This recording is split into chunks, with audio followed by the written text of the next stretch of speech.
Bismillahirrahmanirrahim. Assalamualaikum warahmatullahi wabarakatuh. Alhamdulillahillazi anzala sakinata fi qulubil mu'minin liyazdadu imana ma imanihim walillahi junudus samawati wal ard wa kana Allahu aliman hakima. Asyhadu an la ilaha illallah wahdahu la syarikalah wa anna Muhammadan abduhu wa rasuluhu allazi la nabiyya ba'dah. Allahumma salli ala hadzal nabiyil karim wa ala alihi wa ashabihi azmain. Ayyuhal hadirun, usi wa iyyakum bittaqwallahi faqad fazal muttaqun. Kama qala azza wa jalla fi kitabihil karim. A'udzubillahi minasyaitonir rajim. Ya ayyuhallazina amanu taqullaha haqqa tuqatih wa la tamutunna illa wa antum muslimun. Al-ayah. Hadirin dan hadirat jamaah salat subuh yang insyaallah dirahmati dan diberkahi oleh Allah Subhanahu wa taala.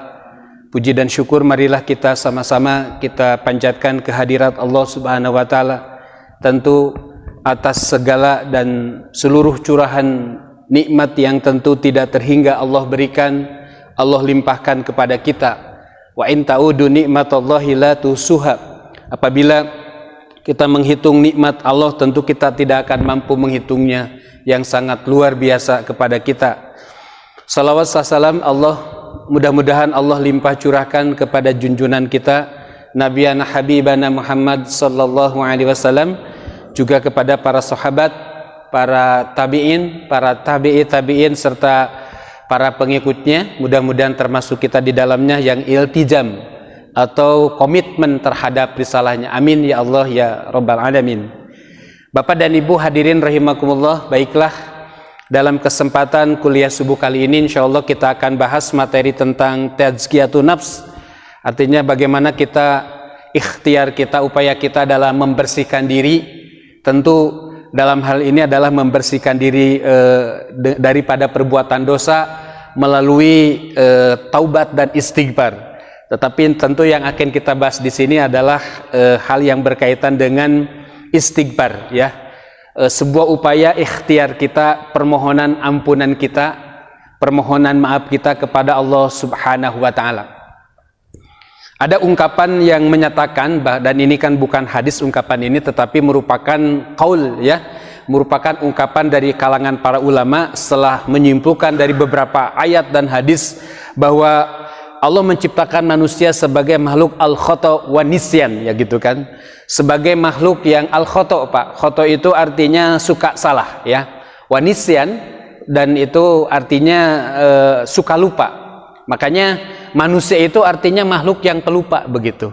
Dan makhluk yang suka salah. Bukan manusia kalau tidak pernah salah dan tidak pernah lupa. Karena manusia bukanlah malaikat yang senantiasa taat kepada Allah dan tidak pernah dosa dan maksiat sekalipun, sedetik pun pamannya.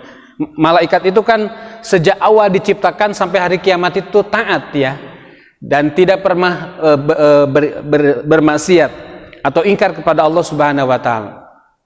Makanya ada malaikat yang ketika mulai diciptakan sampai hari kiamat tugas nate cuman sujud aja, tidak lebih daripada itu, dan tidak pernah membangkang sedikit pun kepada Allah.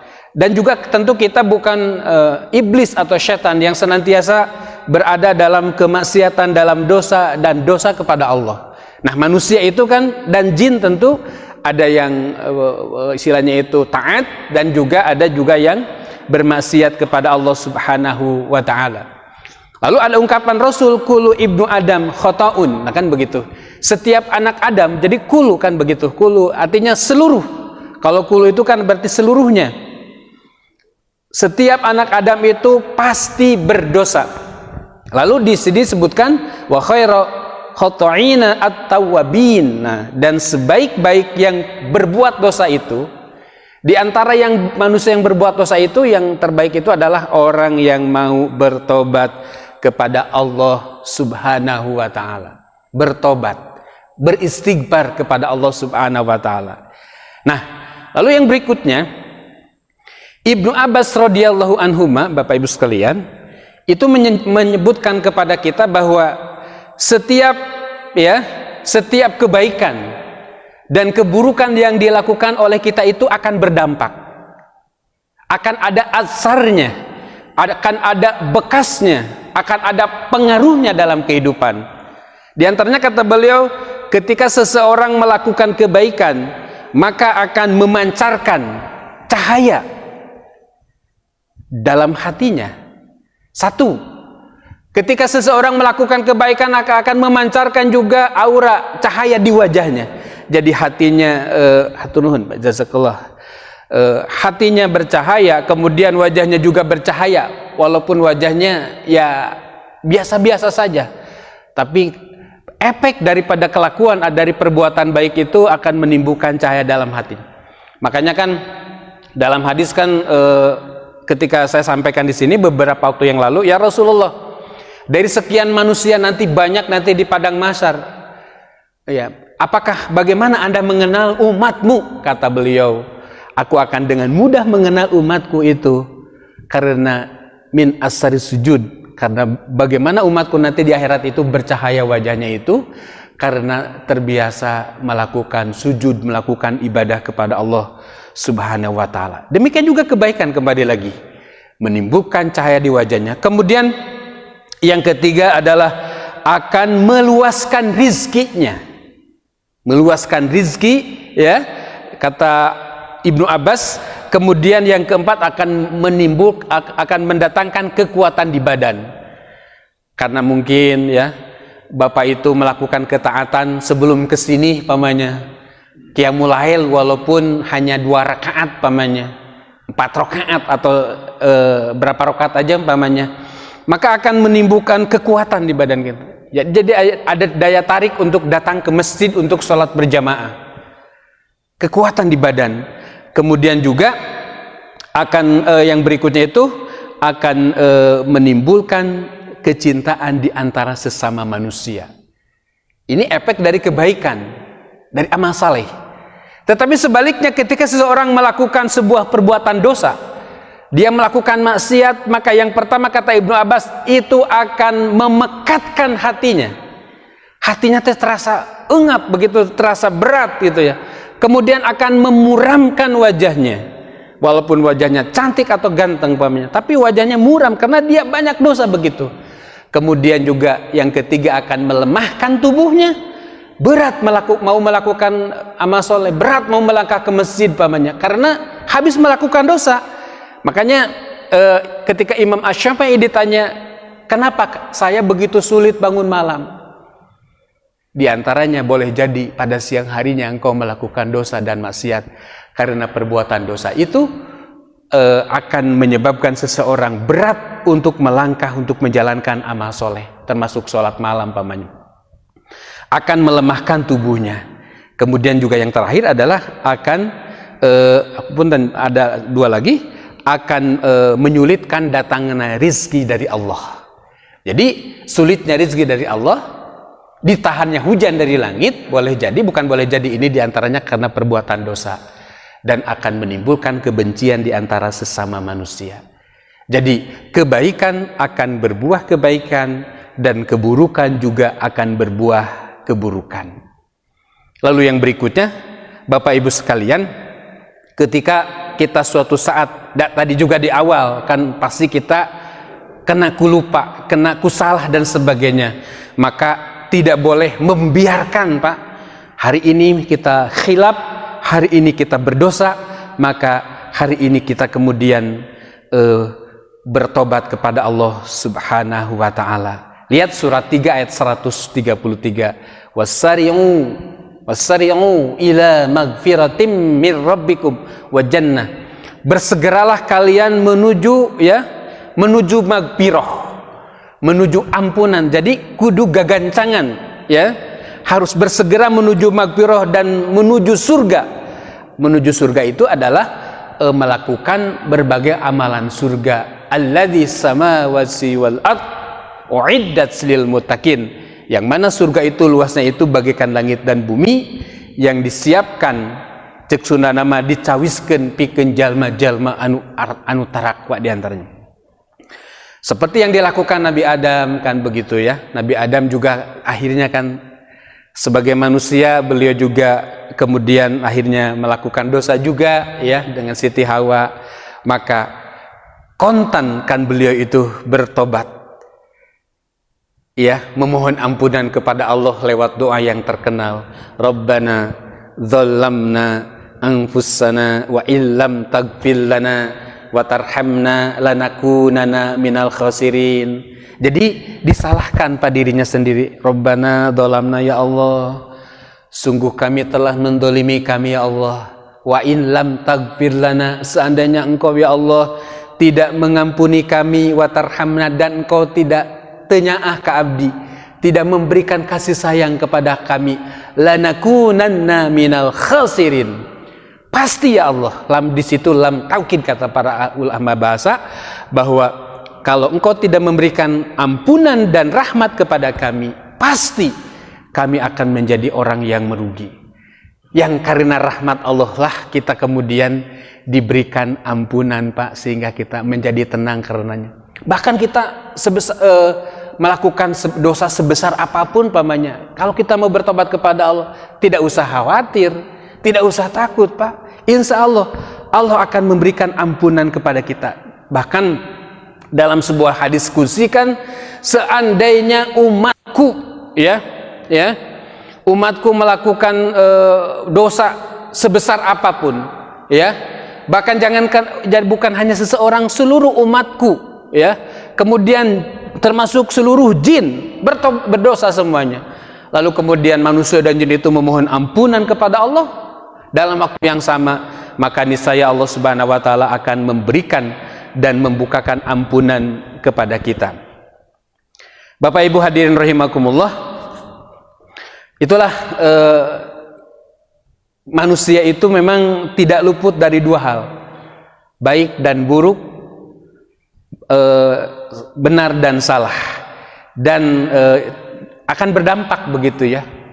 Hanya kemudian saya sering menyampaikan di sini dalam surat 479 ya, An-Nisa, apabila kita menerima kebaikan, Pak ya, menerima ketenangan ya, maka itu nisbahkan kepada Allah Subhanahu wa taala. Wa ma asabaka min hasanatin faminallah. Apa saja kebaikan itu datangnya dari Allah.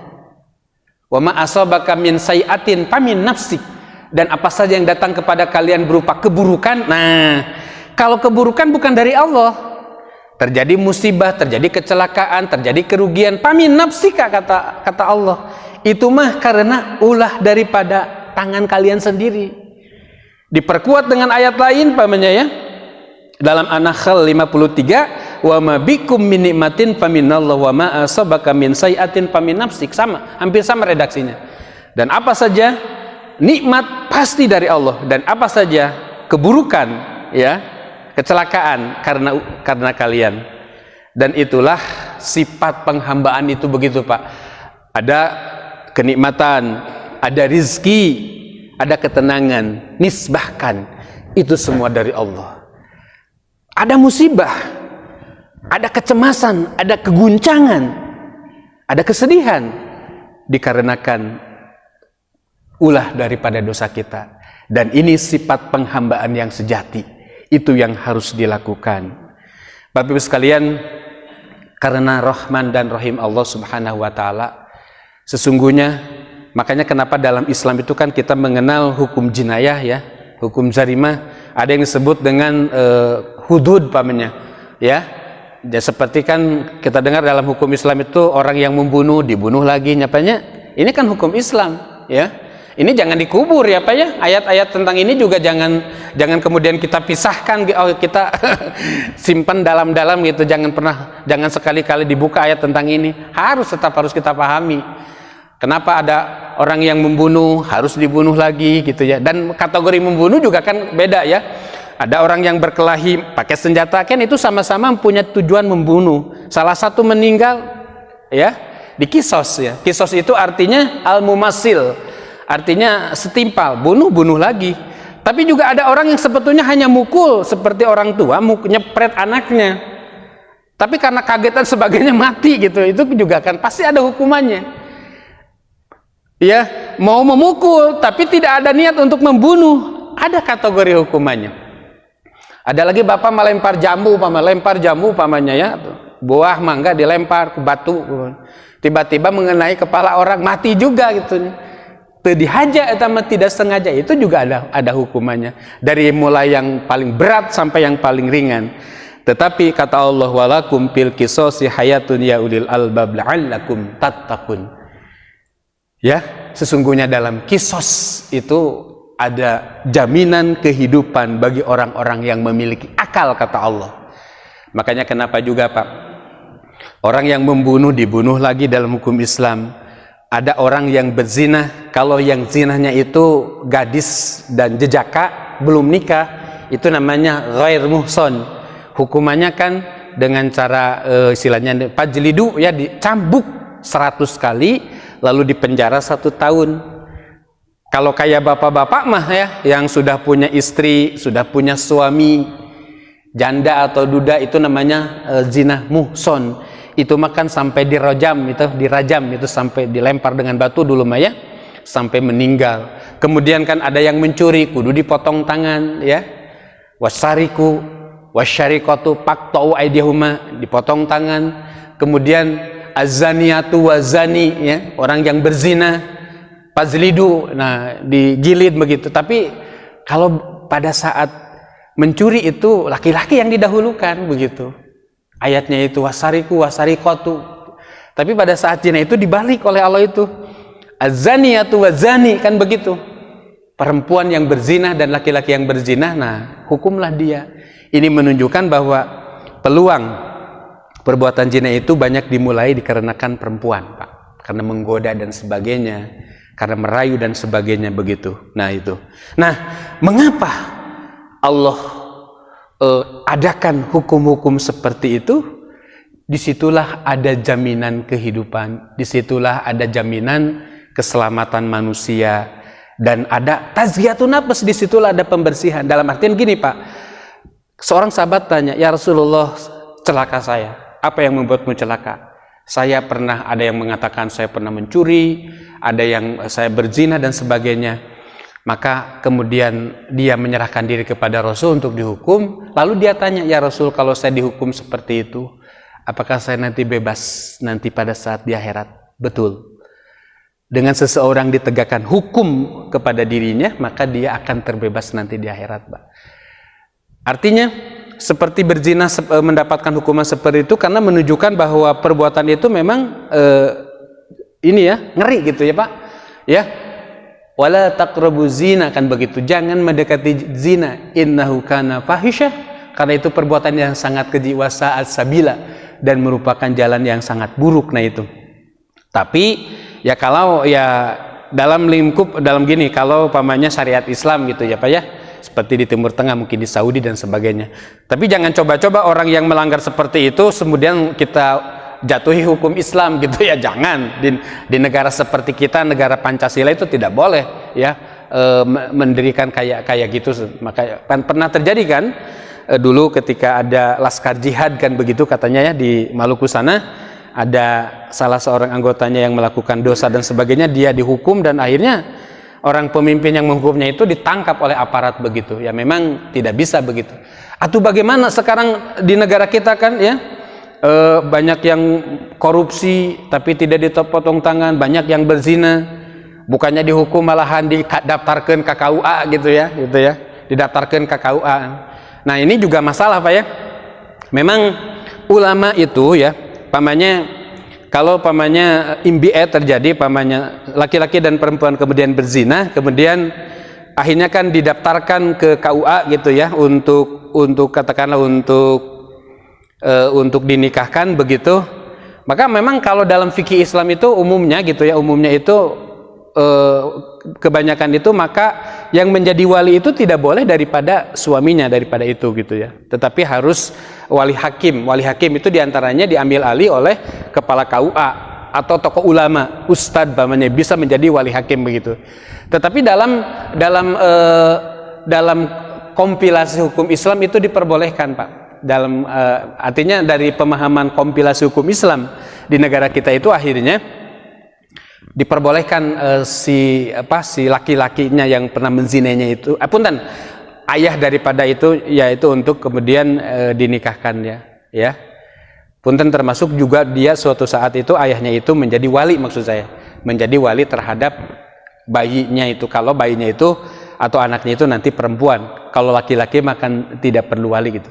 Jadi dalam pemahaman kompilasi hukum Islam itu ada pemahaman boleh. Makanya punten, termasuk pamannya bapak-bapak yang daftar ke KUA kemudian pamannya diam-diam karena ada kasus itu nyapanya hamil tipayun pamannya.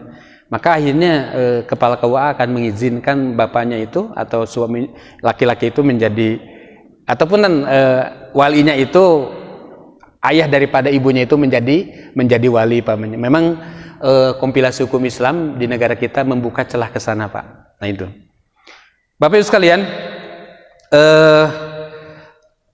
otomatis atau tentu yang kembali lagi ya. Oleh karena itu kita harus memiliki sifat. Salah satu sifat untuk membersihkan diri itu adalah dengan cara tobat dan istighfar gitu ya. Bahkan kaitan dengan istighfar kan Rasulullah mengatakan ya, wallahi inilah astagfirullah wa atubu ilaih fil yaumi aksaru bis sab'ina marrah. Dalam Sahih Bukhari itu, demi Allah katanya, aku memohon ampunan dan beristighfar kepada Allah dalam sehari semalam itu, Pak, dugi ka 70 kali, Pak. Astagfirullahaladzim, astagfirullahaladzim itu Rasul itu sampai 70 kali sehari semalam. Itu dalam Imam Al-Bukhari ya. Dalam Imam Muslim, wa inilah astagfirullah fil yaumi mi'ah marrah. Dan sesungguhnya aku beristighfar dalam sehari semalam itu, siang dan malamnya itu ya 100 kali, Pak. 100 kali.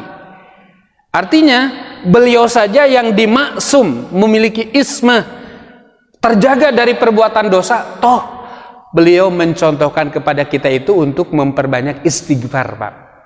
Astagfirullahaladzim boleh, astagfirullahaladzim alladzi la ilaha illa huwal hayyul qayyum wa atubu ilaih boleh pamannya. Nah itu sesering mungkin, Pak, dilakukan karena beliau memang mencontohkan seperti itu. Kalau Rasul yang terjaga dari perbuatan dosa, kita tidak dijamin dari dosa. Berarti lebih banyak, lebih bagus umpamanya. Itu yang harus dilakukan. Nah Bapak Ibu sekalian, istighfar itu ada dua menurut para ulama. Ada yang disebut istighfar mutlak ya, yaitu pi waktin gitu. Jadi di sembarang waktu. Mutlak ya ma'irah baik begitu kapan saja. Makanya kan di sini menjelaskan Imam Hasan Al-Basri, fa'aksiru min istighfar fi buyutikum, maka perbanyaklah olehmu istighfar fi buyutikum. Yang pertama, di rumah-rumah kalian. Di rumah harus banyak istighfar, Pak. Astagfirullahalazim. Wa ala mawadikum, dan di depan hidangan daripada kalian. Kita teh pamannya mau punya meja makan. Di situ yang selama ini kita bacakan ya kadang lebih sering lupanya begitu ya. Allahumma barik lana dan sebagainya gitu doa makan. Tetapi di situ juga kata Imam Hasan Al-Basri dianjurkan untuk memperbanyak istighfar. Wa fi tariqikum yang ketiga. Demikian juga di jalan-jalan kalian. Lagi jalan ke masjid, lagi jalan kerja, lagi di angkot, lagi di bis, lagi di pesawat. Perbanyak istighfar. Wapi majalisikum, dan demikian juga ketika kalian berada di majelis-majelis, nah nuju seperti kondisi seperti ini. Makanya kan ada hadis, barang siapa yang ketika dia dalam kondisi sedang berada dalam waktu tolabul ilmi seperti ini, maka disarankan kita diam-diam hati kita beristighfar. Juga dalam hati kita juga diam-diam kemudian kita menjerit berdoa kepada Allah. Nah ini akan didengarkan, akan diampuni dosa-dosa kita. Demikian juga ya di rumah-rumah kalian dan di mana saja kalian berada. Karena kata Hasan Al-Basri, kalian tidak tahu kapan Allah Subhanahu wa taala menurunkan ampunan kepada kita. bisi keur salat mah di sini pamannya kita tidak dikabulkan istighfarnya, maka bisa jadi ketika perjalanan pulang ke rumah atau begitu ke rumah kita sebelum aktivitas kesana kemari, coba pamannya membuka Al-Quran dulu barang sehalaman 2 halaman, dan itu bagian daripada tazkiyatun nafs Pak, membaca Quran, istighfar dan tobat itu juga harus dilakukan. Itu istighfar mutlak, kapan saja Pak, siang dan malam. Ada yang disebut, kalau mutlak berarti dalam usul fikih itu ada muqayyad. Istighfarnya itu di waktu-waktu dan di tempat-tempat tertentu pamannya. Tentu ini harus sesuai sunnah. Jadi kalau di tempat-tempat tertentu tentu harus sesuai dengan sunnah pamannya istighfarnya itu. Contoh, beristighfar pada saat yang pertama di 1/3 malam terakhir gitu ya, jelas ya. Nah, ini surat 3 ayat 17 kan, was-sabirina was-sabirina was-sadiqina wal munfikina wal mustaghfirina bil ashar. Tanda-tanda orang takwa itu mereka sabar, mereka jujur, mereka infak, dan mereka memohon ampunan bil ashar. Pada saat janari, Pak, pada saat 1/3 malam yang terakhir.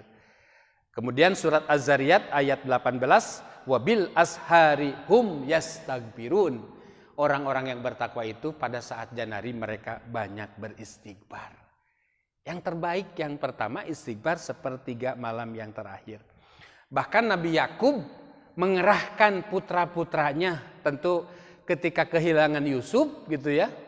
Kemudian ya Bapak kalau gitu kita beristighfar kepada Allah, sambil yang saudara-saudara Yusuf itu kan sambil menyimpan kebohongan, kedustaan, bahwa mereka menyampaikan bahwa Yusuf itu sudah terbunuh oleh serigala, ini buktinya dan sebagainya.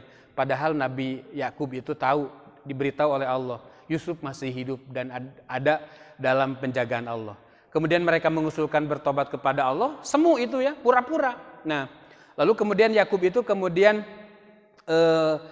di sini kan dalam surat Yusuf ayat 98, dan berkata Yakub kepada putranya supaya kita beristighfar kepada Allah itu pada saat janari, pada saat 1/3 malam yang terakhir.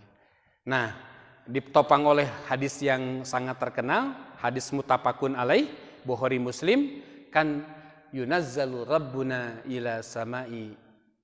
Allah Subhanahu wa taala itu Pak, setiap malam Allah teh turun ke langit dunia.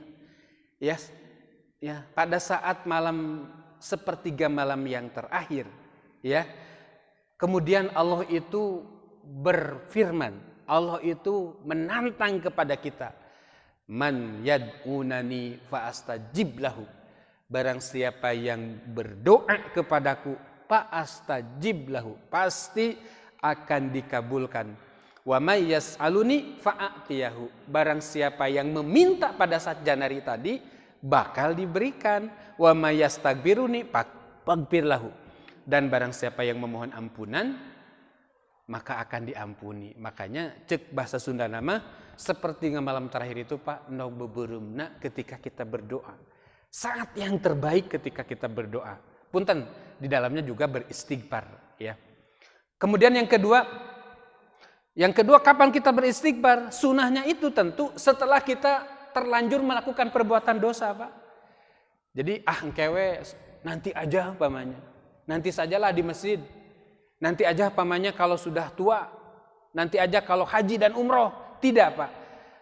Pagi-pagi melakukan dosa, saat itu kita beristighfar kepada Allah.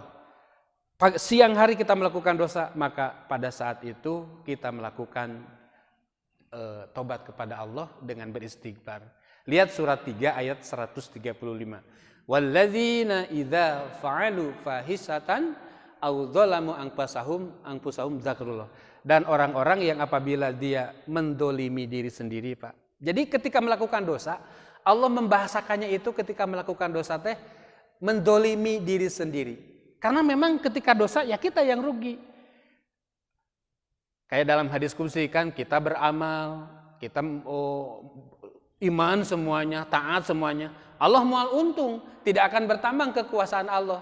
Karena memang Allah sebelumnya juga sudah berkuasa atau sudah maha besar. Dan ketika seluruh umat ini, jin dan manusia semuanya ingkar, taruhlah saat ini tidak ada satupun manusia dan jin anu mau taat kepada Allah, Allah tidak akan rugi. Yang rugi ketika melakukan dosa ya kita, sebagaimana yang untung ketika kita melakukan kebaikan ya kita. Makanya kalimatnya ketika apabila kita dosa, maka kemudian mendolimi diri sendiri, fastaghfaru lidzunubihim. Dia bertobat, istighfar dari perbuatan dosanya, ya. Kemudian dalam hadis tidak ada, kata Rasulullah, ma min rajulin yudnabu danban. Tidak ada seseorang yang melakukan perbuatan dosa, tsumma yakum, kemudian dia sholat. Dalam hadis lain itu dia sholat 2 rakaat, yang kemudian para ulama sebagian menyimpulkan disebut sebagai sholat sunat tobat begitu. Kemudian dia sholat, kemudian dia beristighfar, illa ghafarallahu lahu, ya, kemudian kecuali dia akan diampuni dosanya. Tsumma qara'a hadhil ayah, kemudian Rasul membacakan ayat tadi, walladzina idza fa'alu fahisyah aw dzalamu anfusahum, dan seterusnya.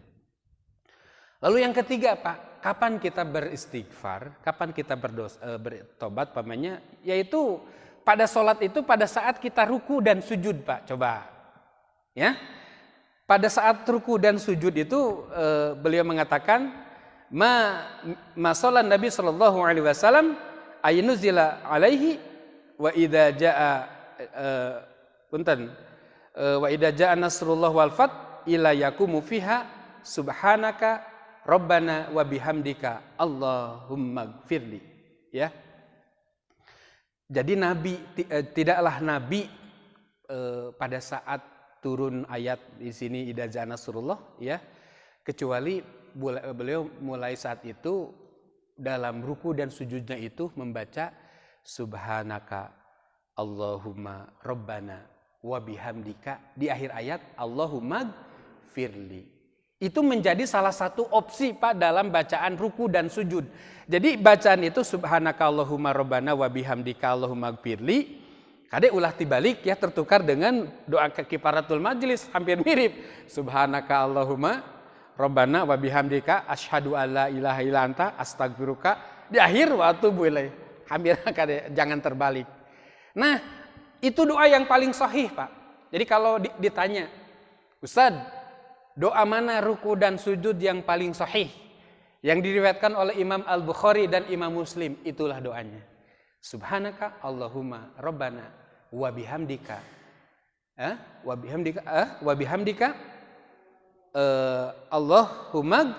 Allahumma gfirli. Dan itu dibacakan maroh sekali, Pak. Ketika ruku dan sujud cukup 1 kali saja. Opsi yang kedua ketika ruku dan sujud itu kan subhana rabbiyal azim. Dalam sujud itu subhana rabbiyal a'la. Nah, kan ada yang subhana rabbiyal azimi wa bihamdihi, ada juga yang subhana rabbiyal a'la wa bihamdihi. Nah, ini perlu dibedakan yang wa bihamdihi ini. Maksudnya gini, Pak. Ternyata yang tambahan, jadi hadis ada 2 lah kalau saya jelaskan. Subhana rabbiyal azim, subhana rabbiyal azim, subhana rabbiyal azim. Nah, itu sahih hadisnya. Itu tidak ada masalah. Tetapi ketika ada tambahan wa bihamdihi, nah di sini ulama beda pendapat, Pak. Ada yang mengatakan hadis itu tidak sahih. Makanya kenapa sampai sekarang kan dalam sholatnya itu ada yang wa bihamdihinya dipakai, ada yang wa bihamdihinya itu tidak dipakai. Kalau mau konsisten secara hadis tanpa wa bihamdi, makanya membacanya subhana rabbiyal azim tanpa wa bihamdi gitu, ya. Atau tanpa subhana rabbiyal a'la tanpa wa bihamdi. Ya enggak usah begitu macanya. Subhana rabbiyal azim, subhana rabbiyal a'la. Itu 3 kali. Dan ada lagi ulama menjelaskan bahwa sampai berapa. Jadi 3 kali itu sunahnya, Pak. Artinya batas minimal gitu. Tetapi dibolehkan juga sampai 10 kali itu. Makanya pamannya ada yang sujudnya itu ada yang lama, si imam tanya. Nah itu. Bahkan, Pak, punten ini lamanya sujud ketika dalam salah satu sujud itu sifatnya itu mutlak gitu, ya. Artinya tidak mesti di sujud terakhir. Boleh jadi si imam tersebut memimpin sholat, dia sujud yang agak lamanya, yang agak spesial itu mungkin di rakaat pertama atau di rakaat kedua pada saat duhur, ya, atau 3 dan sebagainya. Tidak harus menghususkan di rakaat terakhir. Tidak ada hadis yang menghususkan. Artinya boleh, karena ini dikaitkan dengan hadis ya, aqrabu ma yakunal abdu mir rabbih wa huwa sajidun fa aksiru du'a, kan itu hadisnya. Saat yang paling dekat seorang hamba dengan Allah Subhanahu wa taala yaitu pada saat dia sedang bersujud, menuju sujud gitu. Lalu fa'aksiru du'a, maka perbanyak di situ kamu berdoa, termasuk beristighfar. Jadi kalau di depan agak lama, ini teh kok lama ya? Kita sudah baca Subhana Rabbiyal A'la tapi cengkat-cengkat, tambahan we Pak. Subhana Rabbiyal A'la itu sampai 10 kali. Itu diperbolehkan. Para ulama memperbolehkan. Atau dengan doa yang tadi, doa masing-masing. Doa pamannya kita sesuai dengan hajat masing-masing. Diperbolehkan dalam sholat diucapkan, tetapi jangan diucapkan. Ya Allah, saya minta anu, gitu. Ketika sujud, ya Allah, saya mohon dikunyam-kunyam, enggak usah. Tetapi cukup dimintakan, digerakkan dalam hati. Toh Allah Maha Tahu. Itu yang diperbolehkan. Jadi jangan sampai kemudian keluar ucapan di luar bacaan sholat yang itu bisa membatalkan daripada ibadah sholat, Pak. Ada lagi yang pendek Pak, ketika parian dalam bacaan sujud dan ruku itu subuhun kudusun rabbul malaikati warruh. Sekali itu juga sama. Subuhun kudusun rabbul malaikati warruh. Maha suci Allah ya. Maha bersih Allah ya. Rabbul malaikati warruh. Yang Allah itu merupakan Rabbnya para malaikat warruh. Dan Robnya daripada Jibril alaihissalam. Jadi tidak harus selamanya menggunakan Subhana Rabbiyal A'la. Boleh yang pertama, yang tadi Subhanaka Allahumma Rabbana wa bihamdika Allahumma gfirli. Cuman yang itu dengan yang subuhun kudusun itu bisa diruku dan sujud. Dan dibacakannya hanya 1 kali, tidak 3 kali begitu. Nah, itu Pak ya. Termasuk juga Pak, kita beristighfar pada saat tasahud akhir Pak, coba. Apa yang membedakan tasawuf awal dengan tasawuf akhir itu doa ini, yaitu ada doa kepada Allah. Memang ini nih kan begini Pak, di tasawuf awal itu Pak, kan kita di situ harus mengucapkan atau membacakan salawat Nabi, ya kan attahiyatulillah, boleh attahiyatulillah, boleh juga attahiyatul mubarakatus salawatut thayyibatulillah. Assalamu alayka ayyuhan nabiyyu wa rahmatullahi wa barakatuh. Assalamu alayna wa ala ibadillahi sholihin. Ashhadu an la ilaha illallah. Dalam sholat mah jangan memakai wahdahula, jangan. Langsung. Wa ashhadu anna muhammadan. Dan jangan memakai abduhu. Abduhu mah ketika selesai wudu. Wa ashhadu anna muhammadar rasulullah. Nah di situ sepakat para ulama. Lalu kemudian disunahkan atau diperintahkan untuk membacakan salawat. Allahumma sholli ala Muhammad wa ala ali Muhammad. Nah di sini beda, ada yang beda. Ada yang mencukupkan sampai Allahumma sholli ala Muhammad wa ala ali Muhammad, cengkat deh bangkit ke rakaat yang ketiga. Tapi juga ada yang menyarankan supaya sholawat itu ditamatkan nepika atau sampai ka innaka hamidum majid. Dan saya pilih yang kedua tentu karena sholawat yang paling lengkap, yang ideal itu yang sampai ke tamat. Makanya ada yang nyapanya punten imam, bahkan di bapak-bapak juga mungkin ada yang Allahumma sholli ala Muhammad berdiri lagi, atau Allahumma sholli ala Muhammad wa ala ali Muhammad berdiri lagi. Memang itu sudah dipandang cukup memang ya. Tapi yang lalu ketika tahiyat akhir juga yang membedakan itu ada doa Pak. Jadi tahiyat akhir mah termasuk subuh kan langsung tahiyat akhirnya Paknya. Ada doa itu teh, sunahnya itu. Jadi setelah innaka hamidum majid teh ada doa. Bisa doanya itu Allahumma inni a'udzubika min adzabil qabri. Boleh kalimatnya begitu atau jahanam didahulukan. Allahumma inni a'udzubika min adzabi jahannam wa min adzabil qabri, kesananya sama. Wa min fitnatil mahya wal mamati wa min syarri fitnatil masihid dajjal. Nah, boleh Allahumma inni a'udzubika min azabi jahannam mangga, atau min qabri juga mangga. Itu dua-duanya boleh. Hadisnya ada. Tapi di samping itu juga ada yang kaitan dengan istighfar. Nah, ini saya kira jarang yang membaca, hanya mungkin beberapa di antara bapak-bapak yang suka make.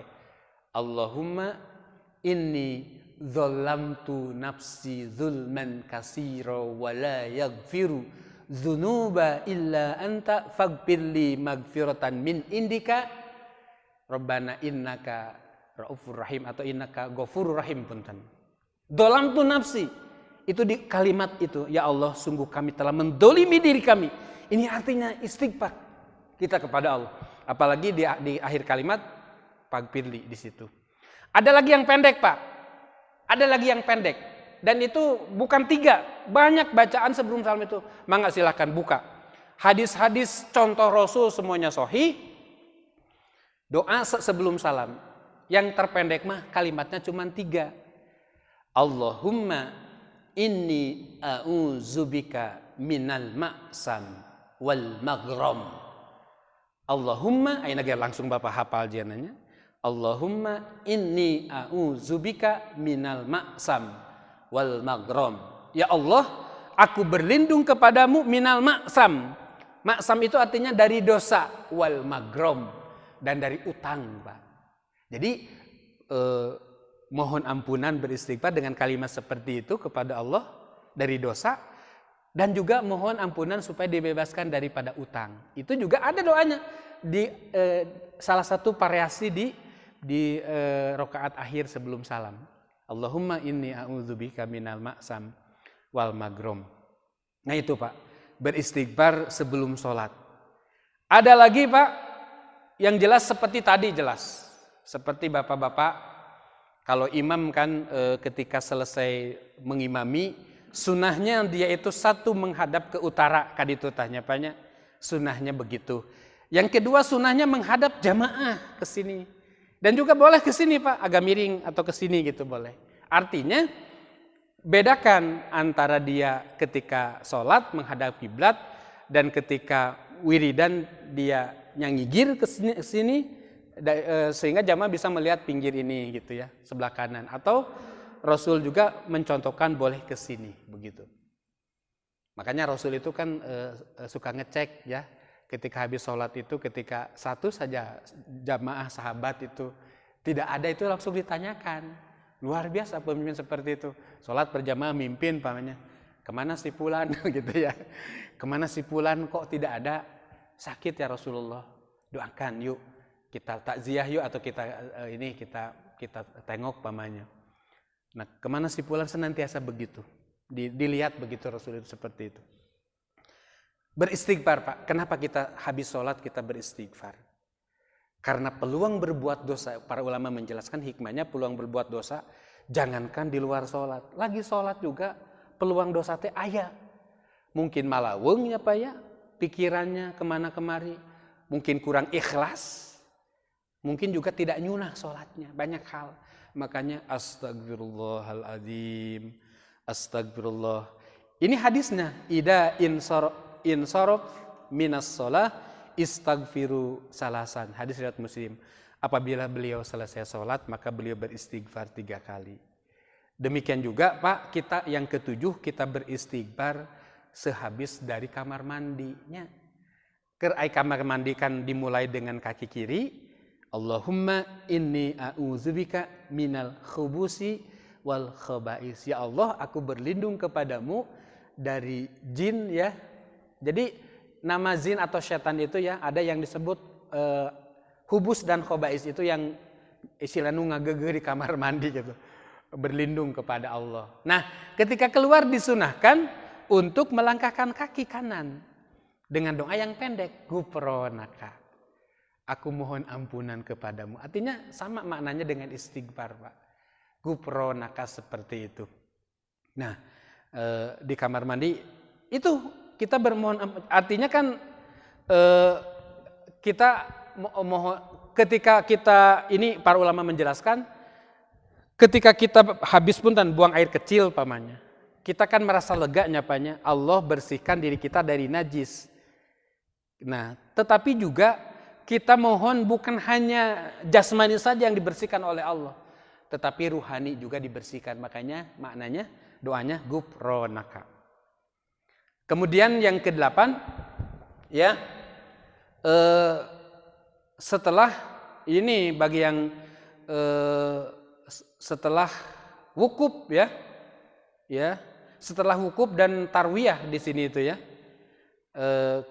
dan sebelum menuju mabit atau bermalam di Musdalifah itu Rasulullah menyunahkannya apanya, habis wukuf, termasuk juga di dalam wukuf itu sendiri, dan setelah wukuf untuk menuju Musdalifah, nah itu juga disunahkan beristighfar. Summa, ini kan ayatnya dalam surat 2 ayat 199, summa afidu min haitsu afadallahu wastaghfirullah annahu huwal ghafurur rahim.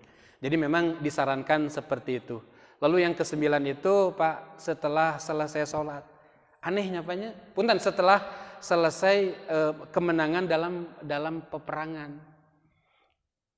Umat Islam teh perang Pak. Rasul mampu menaklukkan Mekah.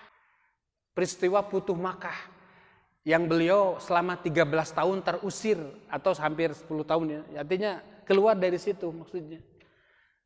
Coba Rasul pada saat itu beristighfar.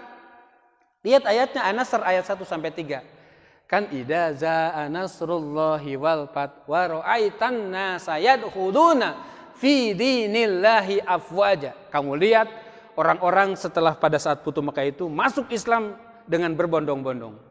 Lalu kalimatnya fasabbih bismi rabbik wastaghfir. Maka tasbihlah kepada Allah, sucikan Allah dan mohon ampunan kepada Allah Subhanahu wa taala. Lalu yang terakhir yang disunahkan itu adalah pada saat 10 hari Ramadan. Ini jelas apanya, apabila di 10 hari Ramadan itu kan kita itikaf atau tidak itikaf, tetapi disarankan untuk banyak berdoa, termasuk doa menyongsong malam Lailatul Qadar. Allahumma innaka afuwun tuhibul afwa fa'fu anni ya faghfir lahu.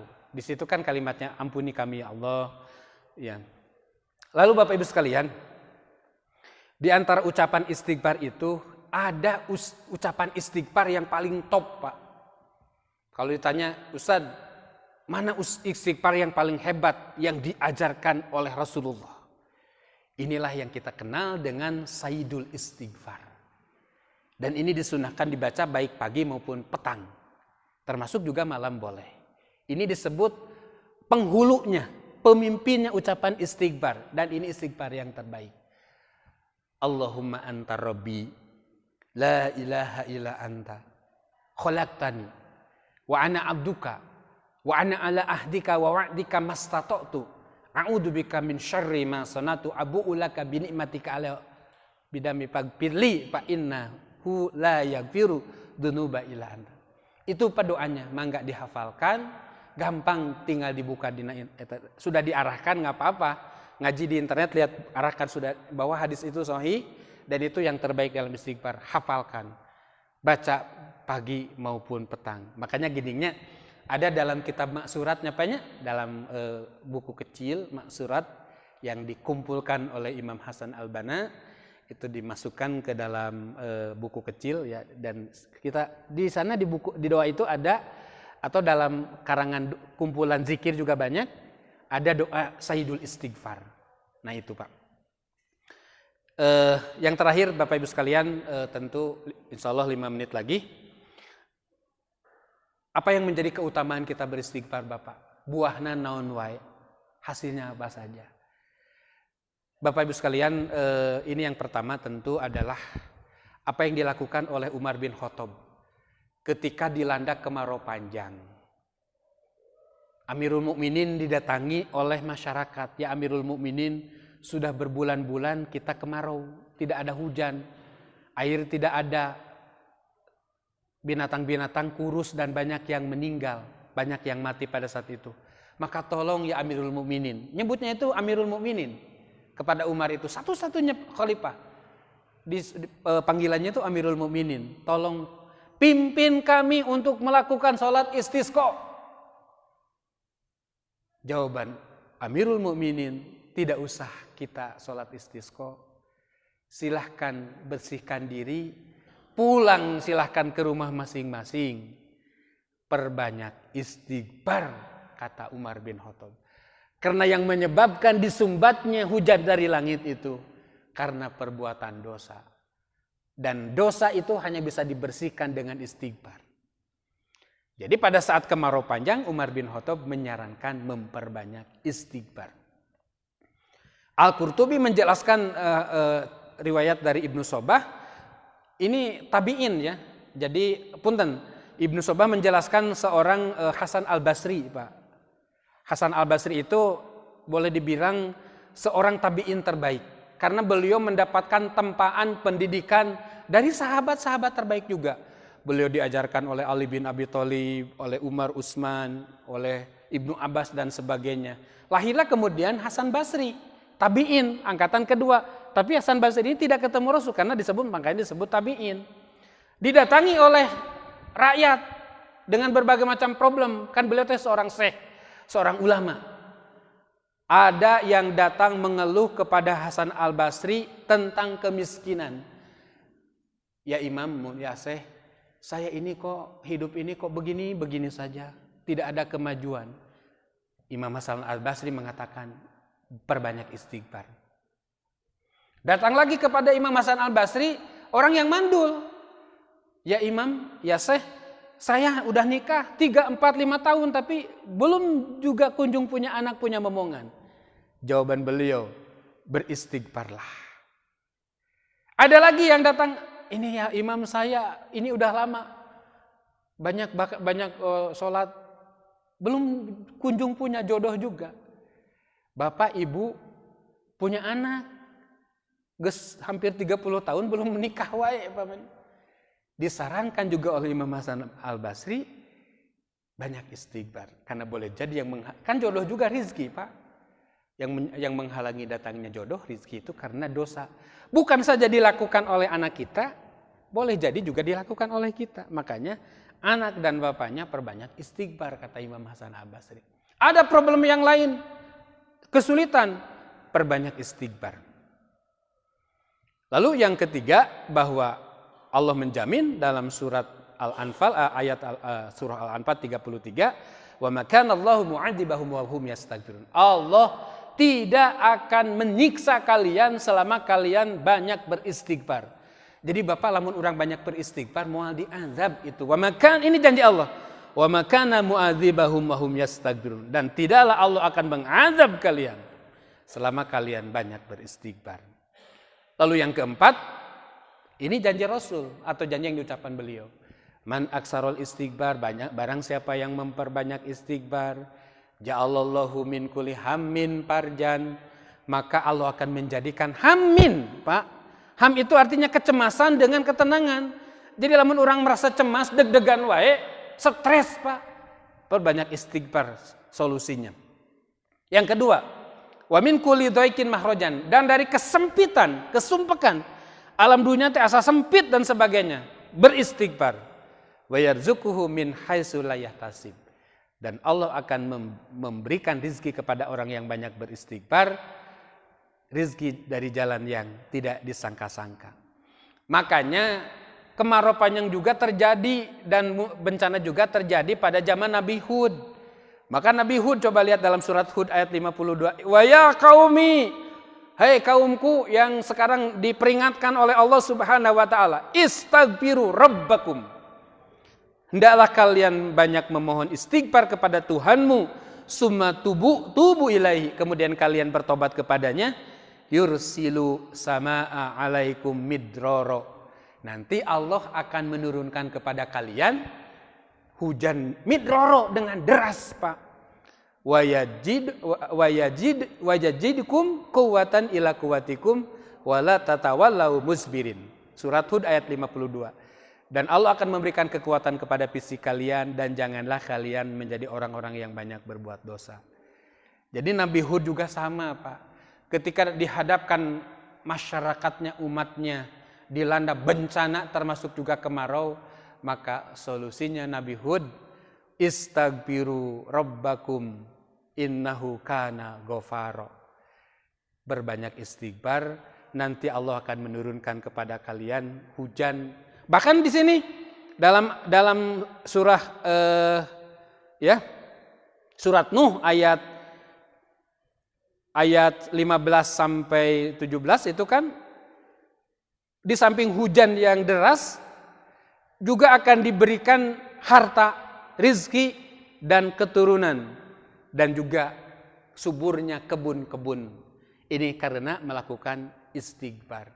Jadi betul Pak, jadi jangan dianggap main-main istighfar ini. Para ulama menyatakan kepada kita, kalau seseorang beristighfar tetapi tidak dibarengi dengan hati, dengan yakin, maka itu sama dengan dusta kepada Allah. Makanya ketika beristighfar teh Pak, cing urang beristighfar peperaket istighfar, cing nyambung ke dia tah, nyambung ke hati. Astagfirullahaladzim. Jadi memang harus lahir batin Pak. Lahir batin bukan hanya astagfirullah atau astagfirullah, bukan hanya itu, tapi betul-betul dihayati sampai ke sini. Nah, kaitan dengan Saidul Istighfar tadi kelewat, Pak. Barang siapa yang membaca Saidul Istighfar yang tadi ya Pak ya, siang hari dengan penuh keyakinan, lalu dia meninggal sebelum malam, maka dia dicatat sebagai meninggal syahid. Demikian juga yang membacakan Saidul Istighfar malam hari dan dia meninggal sebelum terbit matahari, maka dicatat sebagai orang yang meninggal syahid, meninggal dalam keadaan mulia. Demikian Bapak Ibu sekalian yang dapat saya sampaikan, tazkiyatun nafas kita, pembersihan diri kita, materi kita tentang salah satu amal yang utama, yaitu memperbanyak dan membiasakan mengucapkan istighfar dengan tanpa batas ya. Termasuk walaupun kita merasa tidak berdosa, tetap Pak, karena mungkin ada yang disadari maupun juga ada yang tidak disadari. Demikian Bapak Ibu sekalian, mohon maaf barangkali ada hal-hal yang kurang berkenan atau ada hal-hal yang mungkin meleset, yang salah, itu dari kekeliruan kami. Saya beristighfar kepada Allah, astagfirullahaladzim ya. Dan apa yang benarnya tentu dari Allah Subhanahu wa taala. Kita pungkas dengan doa. Di sini juga doakan kifaratul majlis. Subhanaka Allahumma wa bihamdika asyhadu alla ilaha illa anta astaghfiruka wa atubu ilaihi. Wassalamualaikum warahmatullahi wabarakatuh. Tunuhun Pak. Mangga. Ya. Oh ya.